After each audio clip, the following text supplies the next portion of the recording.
because I work with my spouse, there's a lot of highs and a lot of lows in business. And in general, it's really bad to ride the highs and the lows because they're invariably going to happen.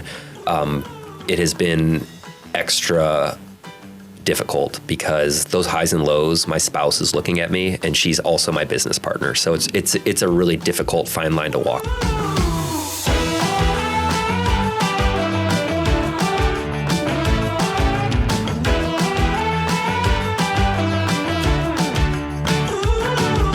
So today on the podcast, I have Sammy Gross, who is the president of Therapedes. And today we're going to talk about what it's like to be new in your business and then also what it's like to work with your spouse. So Sammy, thank you for being here today. Thanks for having me. And can you tell me about what does Therapedes do?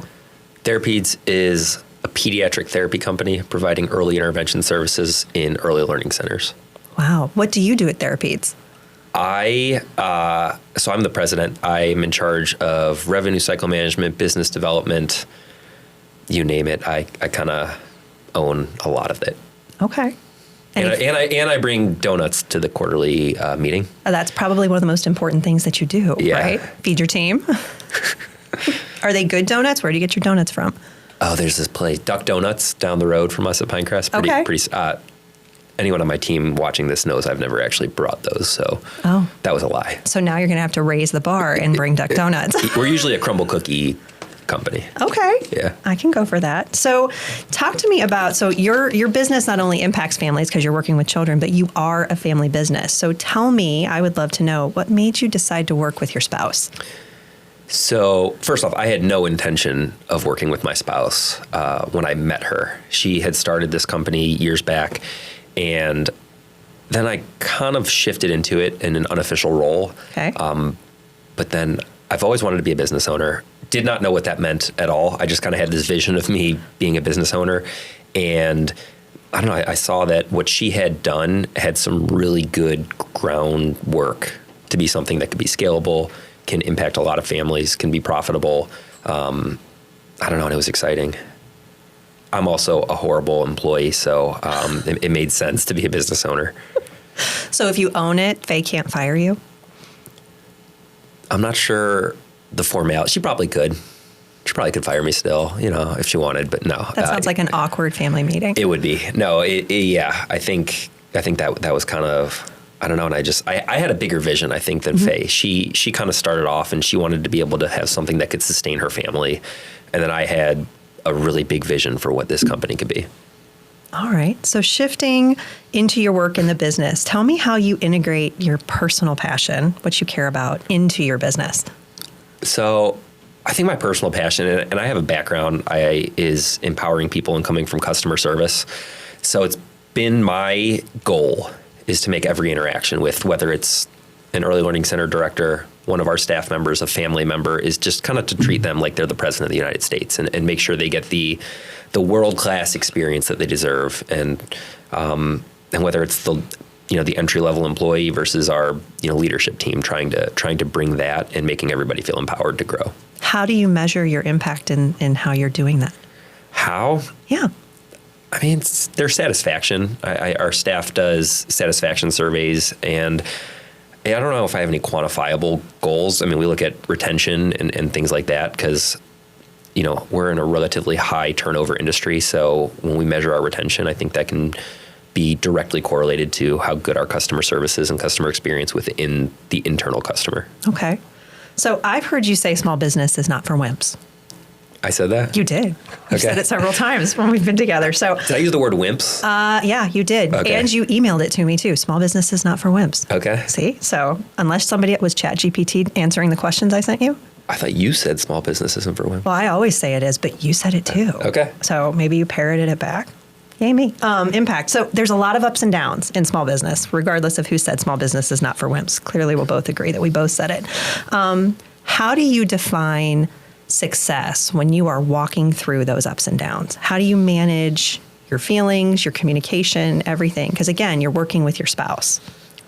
It's really tough. I will say I'm no expert, especially as somebody who I've got like these lofty goals. Like I want to take over the world. And unless I take over the world, like might not view that as a success internally. So I'm coping right now with learning how to celebrate the small wins. But I think the biggest thing too, because I work with my spouse, there's a lot of highs and a lot of lows in business. And in general, it's really bad to ride the highs and the lows because they're invariably going to happen. It has been extra difficult because those highs and lows, my spouse is looking at me and she's also my business partner. So it's a really difficult fine line to walk when she sees me dejected because I got a tough email, or she sees me riding the high of getting a sale or getting a new client. So I've tried to stay more even keeled, doing a lot of meditation, but other than that, it's something I'm really struggling with. Wow. So you balance a lot of different things. So you're a business owner, you're a husband, and in the not so distant past, you added another title to your list, that of dad. So how does small business life hit differently with that new title? It's, first off, a mentor of mine told me, like, I was really anxious about having a baby in business, and he told me, he's like, Sammy, the second you have this baby, like, you are just going to have this desire to go provide for your family, and you are going to bring it up a notch. So I was in the hospital after my baby was born, and I didn't feel this like desire to provide for my family because I was really tired, and I was like, oh my God, he didn't know what he was talking about.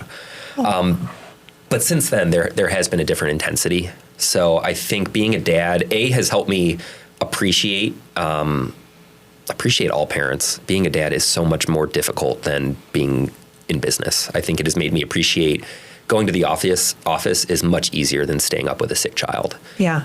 And I don't know, I think, especially to watch my wife, who is super mom, super businesswoman, wears every hat. I think that has given me a new appreciation, but it's also put things into perspective. Like I said, boundaries are really tough in a family business. I don't know if I said that or not, but they are. They are. And I think it has brought a different level of perspective that I do not want my daughter to witness me stressing at home about something at work or only talking about work with Faye. So, wow. So you're often working together with Faye almost all the time. So how do you balance your working and your married relationship? What are the things that you would say to Sammy 5 years ago of do this, stop doing this?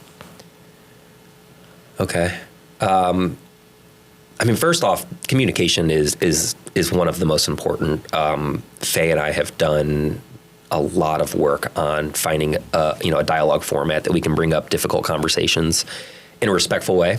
So I think investing more into the communication and in the relationship, as well as making sure, a business mentor of mine also told me, he's like, Sammy, for every hour you put into work with Faye, like, you need to put X number of hours outside of work. And it's something I strive for. I think, especially with a young child, it's really difficult when you're working together 8 hours a day to say, hey, let's put 10 hours towards each other. But I think really setting aside time that is business off limits.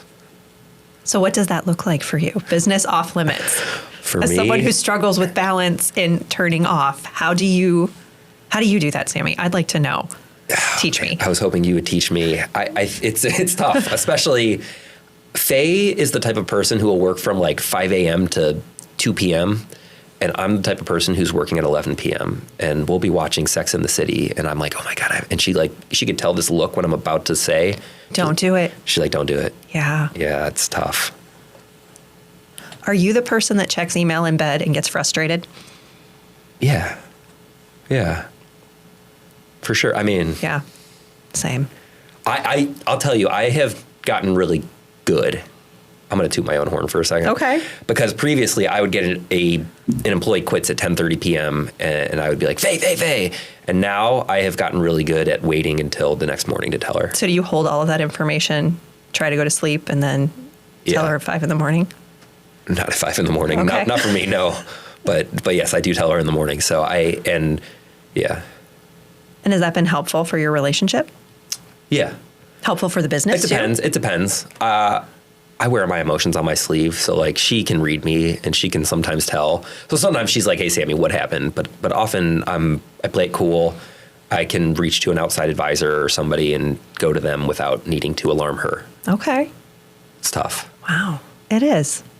Holding all this stuff together, balancing the family part, still trying to do all the things like eat, sleep, and work out. Yeah. Okay. So what is the one thing you'd want listeners to know about what it is that you do to balance and communication? What's that one thing where you're like, if you don't learn anything else, take this away from the podcast? I think the power of taking care of yourself.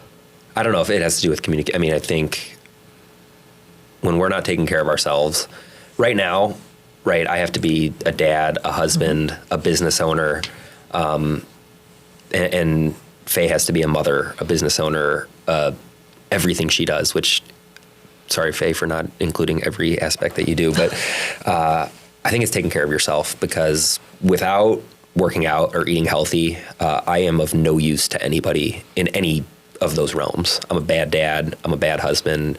I'm, not my optimal as a business owner. So making sure to do that. And it's something I'm working on. I appreciate your authenticity, vulnerability around it, because I think it's so easy as a small business owner to pretend like we have it all together all the time. No, we don't. And children will humble you quickly and remind you of that. At least I know mine did. Maybe yours doesn't do that, but she can't talk yet, but she will. Yeah, just wait. So, in kind of closing some things up, how can our listeners connect with you and your business? So our social media presence is not great, but you can follow us on Facebook, Instagram, follow me on LinkedIn. Yeah, give us a follow, kind of see what we're up to. Awesome. And kind of learn too about how you're balancing all the family stuff, all the work stuff, and continuing world domination. Yeah. Who knows? Maybe I'll make a TikTok about it. Okay. Tic-tac? I don't know. We're not on TikTok. I'm not on TikTok. All right. Thank you, Sammy, for your time.